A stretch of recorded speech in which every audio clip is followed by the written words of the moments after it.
감사합니다. 우리 옆에 분들과 함께 인사했으면 좋겠습니다. 새해 복 많이 받으세요. 새해 복 많이 받으세요. 새해 복 많이 받으세요. 우리 또 한 가지 하겠습니다. 행복하세요. 올해 2024에는 여러분 행복하시기 바랍니다. 행복하시기 바랍니다. 네, 행복하라고 말하면서 얼굴에 인상 쓰고 하면 이상하잖아요, 그죠? 이왕이면 웃으면서 행복하세요. 예, 미소의 가장 좋은 조건은 치아가 7개 보여야 된답니다. 7개 보이면서 행복하세요. 오늘 2024년 저희 오늘교회 표어가 기쁨이 넘쳐나는 공동체입니다. 기쁨이 넘쳐나는 공동체. 정말 우리가 이왕 신앙생활 하는 거 정말 행복하게 신앙생활 했으면 좋겠습니다. 기쁨이 넘침 가운데 신앙생활 했으면 좋겠습니다. 그래서 2024년에 정말 저희들이 행복한 그런 교회 되길 바라면서 기쁨이 넘쳐나는 공동체라는 제목으로 한번 지어봤습니다. 그 본문 말씀이 오늘 빌립보서 4장 4절입니다. 바울 사도가 우리에게 주 안에서 항상 기뻐하라, 내가 다시 말하노니 기뻐하라 라고 말하고 있습니다. 우리 보고 기뻐하라고, 즐거워하라고 우리에게 말하고 있습니다. 근데 사실 우리가 어떻게 정신이 온전한 사람도 아니고 이상한 사람도 아니고 어떻게 항상 기뻐할 수 있습니까? 힘든 일도 있고 괴로운 일도 있고 고통스러운 일도 오는데 우리가 어떻게 기뻐할 수 있냐고요. 근데 바울 사도를 보니까 사실 바울 사도가 빌립보서를 쓸 때요 감옥에 있었습니다. 그리고 지금 고고학으로 발견돼 보면요 그 당시 빌립보 지하 감옥은요 처참했어요. 지금이니까 제수들의 인권을 존중하는 뭐니 하죠. 그러나 그 당시에 여러분 제수한테 인권이 어디 있습니까? 빛도 들어오지 않는 캄캄한 지하 감옥에서요, 심지어 빌립보의 어떤 감옥들은 밀물 때는 물이 들어오는 거예요, 감옥 안으로. 그러면 까치발을 떠서 최대한 고개를 들어야 겨우 숨을 쉴 수 있는 그런 감옥도 있었어요. 그런 처참한 상황 속에서 자기는 지금 그것도 여러분 바울이 왜 감옥 갔습니까? 도둑질했나요? 다른 사람을 때렸나요? 아니에요. 복음 전한다고.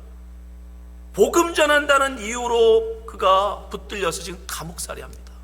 하나님의 일을 해보겠다고 사역하다가 그가 지금 감옥 가 있다고.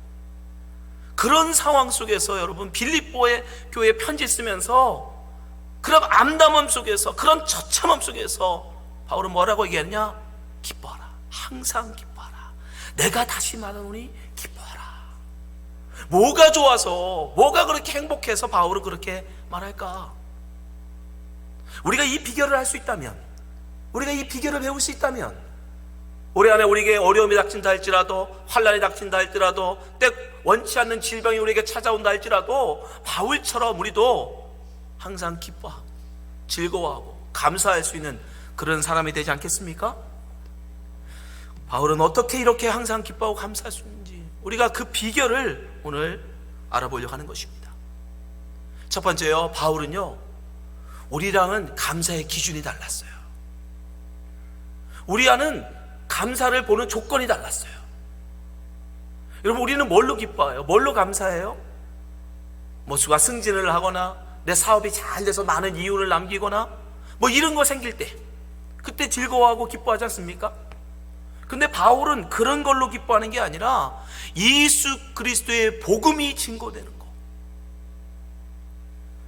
빌립보서 1장 15절에서 18절에 보면요 바울은 이렇게 얘기합니다. 어떤 이들은 투기와 분쟁으로, 어떤 이들은 착한 뜻으로 그리스도를 전파하니 이들은 내가 복음을 변명하기 위하여 세우심을 받은 줄 알고 사랑으로 하나 저들은 나의 매임과 괴로움을 더하게 할 줄로 생각하여 순전치 못하게 다툼으로 그리스도를 전파하느냐. 그러면 무엇이뇨? 외모로 하나 참으로 하나 무슨 방도를 하든지 전파되는 것은 그리스도니 이로써 내가 기뻐하고 또한 기뻐하리라. 그 캄캄한 지하 감옥에 있으면서도 예수 그리스도의 복음이 증거되는 걸로 기쁘다는 겁니다. 이 당시에 얼마나 좀 나쁜 사람들이 있었냐면요, 바울이 감옥 간 사이에 바울이 얼마나 많은 지역을 돌아다니면서 복음을 증거했어요. 그랬더니 그걸 시기한 거예요. 질투한 거예요. 야, 바울 지가 뭐라고 저렇게 돌아다니면서 복음 전하냐? 왜 지가 돌아다니면서 다 교회 개척하냐? 우리도 할 수 있어. 야, 바울 감옥 간 김에 우리가 하자. 바울이 안 간 데 가서 우리가 제일 먼저 가서 복음 전하자. 바울 배 아프라고, 바울이 전하지 않은 지역에 가서 일부러 더 열심히 가서 전도한다는 소식이 들려온 거예요. 인간적으로 생각하면 속상하죠. 인간관계를 따진다고 그러면 바울도 속상하지 않겠습니까? 자기를 시기하고 질투하는 사람들이 있다는 소식이 어떻게 즐겁겠습니까? 그럼에도 불구하고요, 바울은 그런 거에 마음 쓰지 않고, 나를 시기해서든 나를 질투해서든 그래서 복음을 전할 수만 있다면, 그들 통해서 예수 그리스도의 복음이 증거된다면 나는 기쁘다. 내가 감옥에 있어서 그렇지 않아도 못 갔는데 그들이 예수 그리스도의 복음을 증거한다면 나는 기쁘다. 감사의 수준이 우리랑은 다른 거예요. 우리는 기껏 감사해봐야 이 땅의 것, 내게 좋은 거, 내게 유익한 거, 내가 좀 뭔가 얻는 거, 이런 거나 생길 때 기뻐하고 즐거워 감사하잖아요. 근데 바울은 그런 차원의 감사가 아니에요. 우리는 땅의 것으로 감사한다면 그는 하늘의 것으로 감사하는 거예요. 우리는 내 일로 감사한다면 그는 주님의 일로 기뻐하고 즐거워하는 거예요. 감사를 하는 조건의 기준이 달라요. 여러분이 항상 바울처럼 범사에 감사하며 항상 기뻐하며 살기를 원하십니까? 그러면 여러분의 감사의 기준을 바꾸시기 바랍니다. 여러분의 그 가치관을 바꾸셔야 돼요. 생각해 보세요. 어린아이 때는 여러분 어떻습니까? 딱지 하나 가지고 목숨 걸어요. 나가서 딱지 좀 찰 때는 따면 어떻게 해요? 좋아가지고, 엄마 나 딱지 땄어. 딱지 땄어. 너무 좋아요. 근데 또 어느 날 딱지를 잃고 오면요, 세상을 무슨 잃은 사람처럼 어깨가 쭉 처져가지고 밥도 안 먹어요. 심지어 어떤 애는 하도 분통해가지고 울어요. 내가 걔한테 딱지를 떼이다니, 내가 한 번도 걔한테 진 적이 없는데. 어린아이 때는 그저 딱지에 목숨 걸어요. 딱지 좀 들어오면 좋아하고 딱지 좀 잃어버리면 슬퍼하고. 근데 여러분 어른이 돼서 나이 30, 40이 돼서도 여러분 딱지 가지고 친구한테 딱지 땄다고 좋아하고 친구한테 딱지 떼었다고 여러분 슬퍼합니까? 그건 유치해요. 유치한 거. 장성한 사람이 되면은 그런 어린아이 때 기뻐하고 즐거워하던 건 유치하다고요. 여러분 우리의 믿음의 수준도 마찬가지인 거예요. 우리의 믿음이 어린아이일 때는 세상 사람들하고 크게 구별되지 않아요. 세상 사람들처럼 그저 뭔가 생기면 좋아하고 뭔가 얻으면 좋아하고 기뻐하고 즐거워합니다. 그러나 여러분 믿음이 장성한 사람이 되면 그런 건 유치해야 되는 거예요. 우리의 믿음이 성숙하고 성장한 뒤에는 어린아이 때 좋아하고 즐거워하던 그런 것으로 기뻐하고 즐거워하는 사람이 아니라 좀 더 성숙하게 하늘의 것으로 기뻐하고 하나님의 것으로 기뻐하고 주님의 일로 기뻐하고 즐거워하는 그런 성숙한 사람이 되어야 되는 것입니다. 바울은 어린아이처럼 이 세상의 것, 그것으로 기뻐하고 즐거워하는 사람이 아니었어요. 자기를 시기하고 질투하고 심지어 없는 말까지 지어서 모함하는 사람들까지 있었지만 바울은 그것보다 그들이 복음을 전하여 예수 그리스도의 복음이 확장됐다면 나는 그것으로 기쁘다. 여러분 무엇로 감사하십니까? 올해 2024년 여러분의 상황 속에서, 모든 상황 속에서 여러분이 감사하기를 원하십니까? 그렇다면 여러분의 감사의 수준을 좀 바꾸시기 바랍니다. 여러분의 감사의 기준을 좀 바꾸시기 바랍니다. 세상 사람들처럼 유치한 것으로 기뻐하고 즐거워하는 사람이 아니라 하늘의 것으로 기뻐하고 즐거워하는 여러분 되시기 바랍니다. 주님도 우리에게 말씀하세요. 무엇을 먹을까, 무엇을 마실까, 무엇을 입을까, 그런 거에 좀 마음 쓰지 말고 어디에다 써라? 먼저 그의 나라와 그의 의를 구하라. 무엇을 먹을까, 무엇을 입을까, 무엇을 마실까는 이런 다 이방인들이 구하는 거, 하나님 알지 못하는 사람들, 세상 사람들이 구하는 거 아니냐? 너는 하나님의 백성인데, 하나님이 너의 아버지신데, 이 만왕의 왕 되시며 우주의 창조주 되신 하나님이 너희 아버지신데 언제까지 그런 거 가지고 염려하고 그것 좀 생겼다고 기뻐하고 그것 좀 잃었다고 슬퍼하고 그렇지 마냐? 먼저 그의 나라와 그의 의를 구할 줄 아는, 하나님의 것을 기뻐하고 즐거울 줄 아는 그런 성숙한 사람이 되거라 라는 말씀입니다. 우리 오늘 이렇게 모든 성도님들이 정말 2024년에는 이 감사의 수준이, 기쁨의 수준이 정말 올라갔으면 좋겠습니다. 장성한 믿음의 사람으로 좀 하늘의 것으로 기뻐하고 즐거워하는 여러분 되시기 바랍니다. 두 번째, 바울은 어떻게 이런 상황 속에서, 이런 암담한 상황 속에서도 기뻐할 수 있었을까? 그는 바로 예수 그리스도의 마음을 가졌기 때문입니다. 예수 그리스도의 마음. 빌립보서 2장 5절 6절에 보면 바울이 이렇게 얘기합니다. 너희 안에 이 마음을 품으라. 곧 그리스도 예수의 마음이니 그는 근본 하나님의 본체시나 하나님과 동등됨을 취할 것으로 여기지 아니하시고. 예수 그리스도의 마음은 한마디로 뭐예요? 겸손입니다. 겸손. 당연히 당신이 취할 것, 당연히 받아야 하는 것임에도 불구하고 기꺼이 그것을 양보하고 받지 않으시는 것, 그게 바로 겸손이고 그게 바로 예수 그리스도의 삶이에요. 예수님께서 이 땅에 오신 그 자체가 겸손입니다. 하늘 보좌 우편에서 그분은 찬양을 받으시기에 합당한 분이에요. 모든 사람에게 존경과 영광을 받으시기에 합당하신 분이에요. 근데 이 땅에요, 여러분, 이 땅에서 가장 높은 사람, 이 땅에서 가장 인기 있는 사람, 이 땅에서 가장 멋있는 사람으로 오셔도, 그래서 사람들이 그 사람 보고 박수치고 영광 돌려도 하나님 보좌 우편에서 하나님으로서 받으신 영광에 비하면 아무것도 아니에요. 그렇죠? 생각해보세요. 이 땅에서 가장 인기 있고 이 땅에서 가장 멋있다고 추앙받는 그 영광도 하나님의 아들 보좌 우편에 받으시는 그 하나님의 영광에 비하면 아무것도 아닙니다. 그런데도 그 영광을 취하지 않으세요. 이 땅에서조차도 가장 낮은 자로, 가장 비천한 자로, 가장 가난한 자로 이 땅에 오셨어요. 그게 예수 그리스도의 겸손이에요. 바울은 그 마음을 너희가 좀 품어라, 예수 그리스도의 그 겸손을 좀 가져라 라고 얘기합니다. 바울은 그 마음을 가진 사람이었어요. 바울이 여러분 당대에 얼마나 공부를 많이 한 사람입니까? 가말리엘 문중은요, 바리새인 중에 바리새인이라고 추앙받는 사람들이에요. 여러분, 예수님 당시에 바리새인들이 여러분 얼마나 될 것 같아요? 6,000명밖에 안 됩니다. 바리새인들은요 얼마나 열심히 했냐면 저 깜짝 놀랐어요. 바리새인들은요 하루 종일 앉아서 성경만 읽는 게 아니에요. 바리새인들은 낮에는 자기의 일을 합니다. 바울도 텐트 메이커죠. 텐트 만드는 일. 그리고 해가 지고 저녁이 되면 회당으로 가요. 그리고 성경을 읽고 성경을 나누고 성경을 연구합니다. 그리고 아침에 뜨면 또 다시 가서 일을 하고. 하루 종일 앉아서 여러분 성경만 읽고 하는 사람들이 아니에요. 낮에는 열심히 다른 사람들과 같이 똑같이 일을 하고, 밤에 다른 사람들은 쉬고 놀 때 하나님의 말씀을 연구하고 어떻게 하면 하나님의 말씀대로 살아갈까 공부한 사람들, 노력한 사람들이 바리새인이에요. 그래서 사람들이 존중해 준 거예요. 공경해 준 거예요. 인정해 준 거예요. 근데 그 바리새인들조차도 당신은 우리 바리새인 중에 바리새인입니다라고 인정하는 사람이 바로 가말리엘 문중 사람들이에요. 가말리엘이라고 하는 그 선생의 제자들.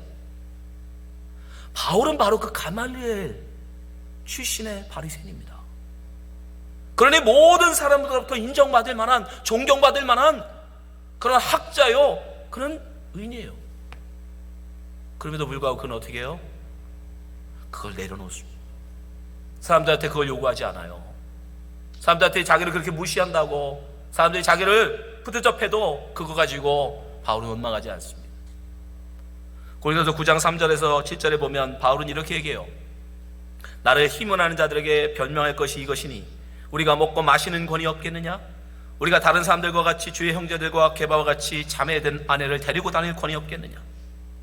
어찌 나와 바나바만 일하지 아니할 권이 없겠느냐? 누가 자비량하고 병정을 다니겠느냐? 누가 포도를 심고 그 실과를 먹지 않겠느냐? 누가 양떼를 기르고 그 양떼의 젖을 먹지 않겠느냐? 바울도 교회에서 받는 사례만 가지고 생활할 수 있다 이거예요. 그런데 자기는 그러지 않겠다는 거예요. 자기도 얼마든지 결혼하고 결혼한 아내와 함께 사역을 할 수 있다는, 그러나 자기는 그러지 않겠다는 거예요. 주를 위해서 기꺼이 그것도 포기하겠다는 거예요. 바로 그렇게 자기가 누려야 되고 자기가 받을 수 있는 모든 권리조차도 기꺼이 다 내려놓은 사람입니다. 그렇게 겸손하게 살았기 때문에 그는 어떤 상황 속에서도 그 마음에 기쁨이 충만할 수 있었던 것입니다. 여러분, 겸손의 반대는 교만이죠. 왜 우리가 교만하지 않고 겸손할 때 우리 가운데 기쁨이 충만합니까?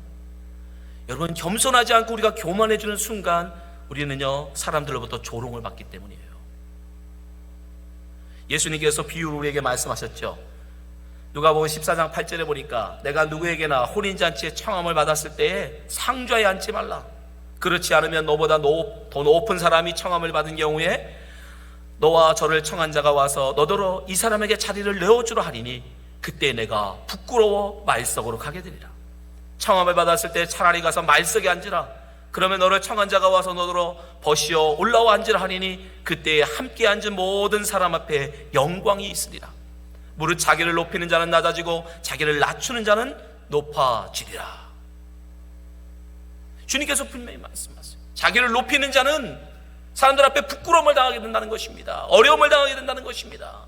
반대로 겸손한 사람, 자기를 낮추는 사람, 자기의 권리를 있음에도 불구하고 기꺼이 포기하는 사람, 그 겸손한 사람은 사람들 앞에서 영광을, 높임을 받게 된다는 거예요. 그러니 기쁘지 않을 수 있겠습니까? 우리는 늘 겸손한 삶을 살아가야 되는 것입니다. 여러분, 겸손한 사람은 다른 사람들에게 친절하죠. 다른 사람을 외모로 판단하지 않습니다. 왜요? 자기가 겸손한 마음을 가진 사람은 다른 사람을 외모로 판단하거나 다른 사람들에게 불친절하지 않아요. 늘 다른 사람들에게 친절하게 대한, 여러분들이 다른 어떤 순간에도 다른 사람들에게 친절하게 대할 때 여러분에게 큰 복이 있을 줄 믿습니다. 비바람이 치던 어느 날 한 노부부가 하룻밤 묵을 방을 구해서 필라델피아의 한 작은 호텔에 들어왔습니다. 근데 마침 그때 필라델피아에는 굉장히 국제적인 행사가 많아가지고 호텔들이 방이 없었어요. 그래서 이 노부부도 빈 방이 없다는 소리에 실망스럽게 나갈 때에 한 직원이 그 노부부를 붙잡습니다. 지금 손님 새벽 1시가 됐는데 이 새벽 1시에 저 빗속으로 다시 나가는 그건 제가 마음에 기쁘지 않습니다. 괜찮으시다면 제가 묵는 방, 직원들이 묵는 방 있잖아요. 거기라도 내어드릴 테니까 거기라도 묵으시라고 그 방을 보냈습니다. 그 노부부가 너무 감사하게 하룻밤을 지나고 체크아웃 하면서 말해줍니다.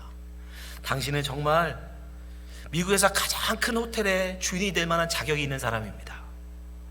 외모로 볼 때 그저 허름한 그 노인들을, 그 새벽에 온 그 손님들을 박대하지 않는, 친절하게 대하는 그 직원에 대해서 이 노부부가 너무 마음이 기뻤던 거죠. 그리고 잊고 살았습니다. 근데 2년이 지난 뒤에 이 직원에게 뉴욕행 비행기표와 함께 한 편지가 왔어요.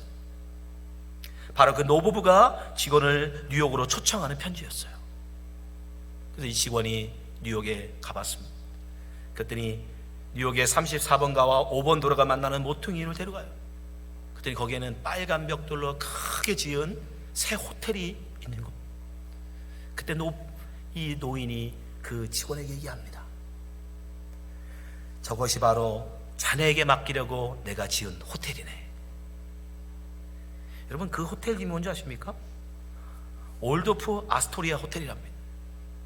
올도프 아스토리아 호텔은 뉴욕에서도 국가 원수들이 가장 많이 가서 묵는 호텔로 유명한 호텔이에요. 그 최고급 호텔이에요. 거기에 바로 이 직원이 초대 총 지배인이 되었습니다. 한밤에 찾아오는 그 노인을 무시하지 않고 자기의 방까지 누추하지만 자기의 방을 내어줬던 그 직원의 친절함, 다른 사람들을 팔 때 외모로 평가하지 아니하고 겸손하게 다른 사람을 높일 줄 아는 이 사람, 이 복이 온 것입니다. 우리가 왜 겸손해야 하는가? 겸손하게 여러분이 살아갈 때 여러분에게 행복한 일들이 생기기 때문입니다. 우리가 교만해질 때 우리에게 어려움과 환난이 오기 때문입니다. 그래서 바울 사도는 우리에게 예수 그리스도의 마음을 품으라 라고 말하는 겁니다. 예수 그리스도의 그 겸손을 배우고 그 겸손함으로 살아가라 말하고 있는 것입니다. 그때 우리가 항상 주님 안에서 기쁜 일이 넘칠 수 있기 때문입니다. 마지막으로 바울 사도가 어떻게 이런 어려운 상황 속에서도 기쁨이 넘치는 삶을 살 수 있었는가? 그것은 그가 모든 상황 속에서 어렵든지 어렵지 않든지 배부르든지 배고프든지 어떤 상황 속에서도 그는 자족하는 그 훈련을 했기 때문에 그래요. 빌립보서 4장 10절에서 12절에 보면 바울 사도가 이렇게 얘기합니다. 내가 주 안에서 크게 기뻐함은 너희가 나를 생각하던 것이 이제 다시 싹이 남이니 너희가 또한 이를 위하여 생각은 하였으나 기회가 없었느니라. 내가 궁핍함으로 말하는 것이 아니라 어떤 형편이든지 내가 자족하기를 배웠노니 내가 비천에 처할 줄도 알고 풍부에 처할 줄도 알아 모든 일에 배부르며 배고픔과 풍부와 궁핍에도 일체의 비결을 배웠노라. 바울이 어떻게 이런 암담한 상황 속에서도 그가 감사하고 하나님 앞에 기뻐할 수 있었는가? 그것은요, 어떤 형편이든지 그는 자족하기를 배웠기 때문이에요. 비천에 있든 풍부에 있든 배고픔에 있든 배부름에 있든 어떤 상황 속에서도 그는 만족함, 그 자족함을 배웠기 때문에. 배웠다는 게 뭡니까? 처음서부터 가지고 있지는 않았다는 거예요. 저절로 생긴 건 아니라는 거예요. 배웠다는 말은 뭐냐면 자기가 훈련해서 얻었다는 얘기입니다. 처음에는 바울도 힘들었지만, 처음에는 바울도 그런 상황 속에서 불평하고 원망이 나왔지만 그렇게 하지 않으려고 부지런히 매일 삶 가운데 자기 자신과 싸워서 그것을 훈련한 거예요. 배운 거예요. 그래서 결국 나중에 그 비결을 배우게 된 것입니다. 그 말은 뭡니까? 우리도 마찬가지라는 거예요. 여러분, 2024년 상황 속에서 어떤 상황들이 우리 앞에 닥칠지 모릅니다. 그러나 그 상황 속에서 우리가 항상 기뻐할 수 있는 이유는 뭐냐? 그것을 훈련하여 배워서, 여러분, 우리가 그 비결을 배울 때 우리가 어떤 상황 속에서도 우리는 감사하고 찬송할 수 있는, 기뻐할 수 있는 그런 사람이 되는 줄 믿습니다. 여러분, 감사는 훈련이에요. 여러분, 어떤 상황 속에서도 그걸 어떻게 바라보느냐, 그건 훈련하셔야 돼요. 저절로 생겨나지 않아요. 그냥 기도만 한다고 생기는 것도 아닙니다. 성경만 열심히 읽는다고 되는 것도 아니에요. 교회만 그냥 다닌다고 되는 게 아닙니다. 여러분의 상 속에서 여러분이 닥친 그 상황을 어떻게 감사의 시선으로 바라볼 것인가, 어떻게 이것을 기쁨으로 내가 받아들일 것인가, 그것을 매일매일 여러분들이 훈련하셔야 돼요. 그래서 요즘 가장 좋은 방법은요, 여러분 페이스북 있잖아요. 여러분 카톡 있잖아요. 그거 가지고 하루를 정리하면서 한번 오늘 있었던 일을 다시 생각하면서 내가 이 일을 어떻게 감사함으로 받아들일 것인가 라고 한번 적어보세요. 그리고 이왕이면 다른 분들하고 한번 나눠보세요. 저도 예전에 페이스북에 매일매일을 돌아보면서 감사의 길을 쓴 적이 있습니다. 그때 작성했던 몇 가지만 읽어드리겠습니다. 감사의 길. 너무도 참혹한 일이 일어났습니다. 아무것도 모르는 어린아이 20명이 학교에서 살해당했습니다. 학부모의 한 사람으로서 너무도 참담합니다. 지금 제가 무엇을 감사할 수 있을까요? 오직 이 끔찍한 세상이 끝이 있음에 감사합니다. 이것이 우리가 거해야 할 영원한 거처가 아님에 감사합니다. 감사의 기. 지난밤 지진을 경험하고 알았습니다. 우리가 얼마나 미약하고 연약한 존재라는 것을, 그리고 평범한 일상을 보내 있음이 얼마나 큰 감사인지를 알았습니다. 하나님, 언제나 저를 지키시고 돌봐주심에 감사합니다. 여러분이 그 감사를 통해서, 감사 훈련을 통해서 여러분이 하루하루 일어나는 그러한 삶들, 어린아이가 무참하게 살해당하는 그 상황 속에서 여러분 어떻게 우리가 감사할 수 있어요? 그 속에서 무슨 감사를 여러분 발견할 수 있습니까? 근데 저에게 그 마음이 들어와요. 얼마나 감사하냐.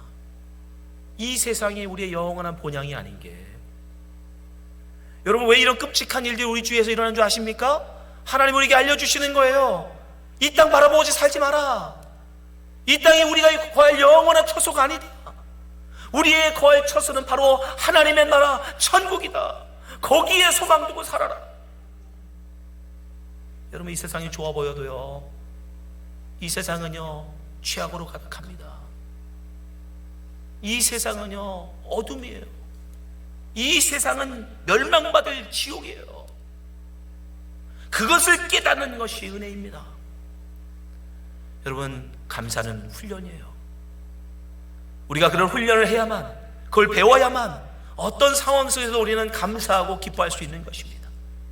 2024년 여러분 맞이하면서 여러분 항상 기뻐하고 감사하길 원하십니까?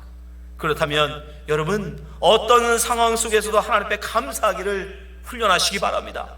배우시기 바랍니다. 열심을 가지고 노력하시기 바랍니다.